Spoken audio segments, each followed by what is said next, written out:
রাতে মায়ের হাতে রান্না করা খাবার খুব মজা করে খেয়ে রাত 10টায় ঘুমালাম। সকাল গেল, ঘুম থেকে উঠলাম না। আমি আরামে ঘুমাবো বলে আমার মা আমাকে ডাকলো না। দুপুর গেল, তারপরও আমি ঘুম থেকে উঠলাম না। এবার মা আমাকে প্রচুর ডাকলো, তারপরও আমি ঘুম থেকে উঠলাম না। মা চলে গেল। একটু পর মা আবার আসলো। এবার আমাকে অনেক ডাকলো, অনেক বকলো, তারপরেও আমি উঠলাম না। এবার মা একটা থাপ্পড় মারলো, তারপরেও আমি উঠলাম না। এবার মা আমার হাত ধরে টান দিল, কিন্তু এবার আমার হাত পুরো শরীর নিয়ে নেড়ে উঠল। শরীর আমার পাথরের ন্যায় শক্ত হয়ে গেছে। মা কিছু না বলে চুপ করে রুম থেকে বের হয়ে গেল।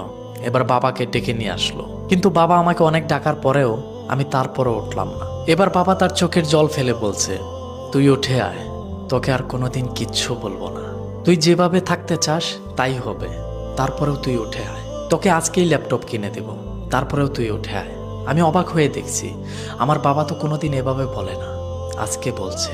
আমি উঠে আসতে চাচ্ছি, কিন্তু কোনোভাবেই উঠে আসতে পারতেছি না। এদিকে বাবা নানা রকম লোভ দেখিয়ে বলছে, তুই উঠে আয়, কিন্তু আমি কোনোভাবেই উঠতে পারছি না। এদিকে বাড়ির চারিপাশে লোক দিয়ে ভরে গেল।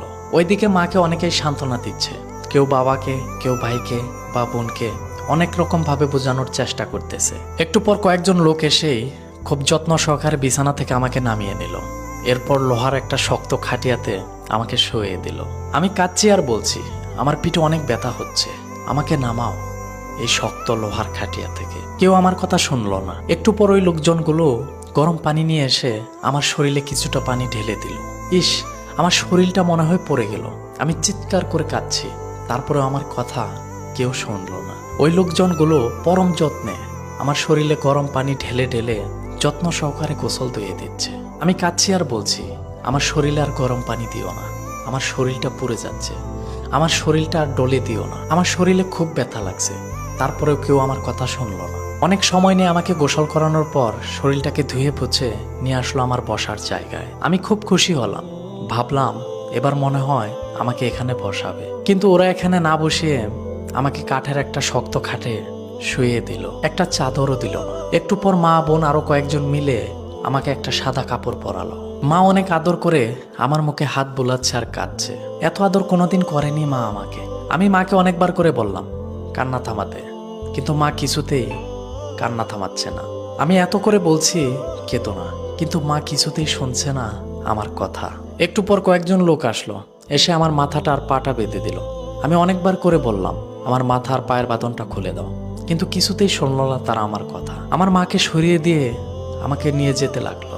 মা কিছুতেই নিতে দিচ্ছে না আমাকে। ভাই বোন সব চুপ হয়ে কাঁদছে, আর কিছু বলছে না। কত করে বললাম তোমরা আমাকে আর ডিস্টার্ব করো না, তারপরও তারা আমার কথা শুনলো না। আমি অজরে কেঁদেই চলছি। একটু বেশি ঘুমালেই বাবা আমাকে অনেক বকতো, কিন্তু বাবা এখন চুপ হয়ে দাঁড়িয়ে চোখের পানি মুছতেছে। একটা বকাও দিল না আমাকে। আমার মাকে জোর করে সরিয়ে দিল। কয়েকজন লোক আমাকে নিয়ে গেল একটা জায়গায়, সেখানে নিয়ে আমাকে শুয়ে দিল। তারপরেই জানাজা পড়লো আমার। জানাজা শেষ করে নিয়ে গেল আমায় একটু দূরেই একটা গর্ত করে রেখেছে।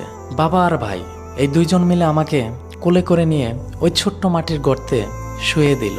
একটা বালিশ, একটা চাদর, একটা লাইটও দিল না। আমার পায়ের বাঁধন আর মাথার বাঁধনটা খুলে দিয়ে আমার উপর খুব তাড়াহুড়া করে কাঁচা বাঁশ দিয়ে ঢেকে দিল। তার উপর আরো কি কি দিল আমি কিছুই দেখতে পাচ্ছি না।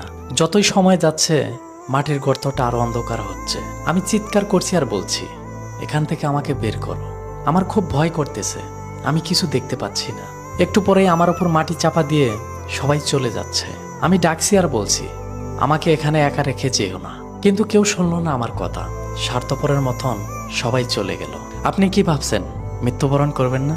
দুনিয়ার রং তামাশায় আখিরাতের কথা ভুলে গেলে চলবে না। আজকে না হয় কাল আমাদের সবাইকে চলে যেতে হবে। দুনিয়াটা থাকার জায়গা না।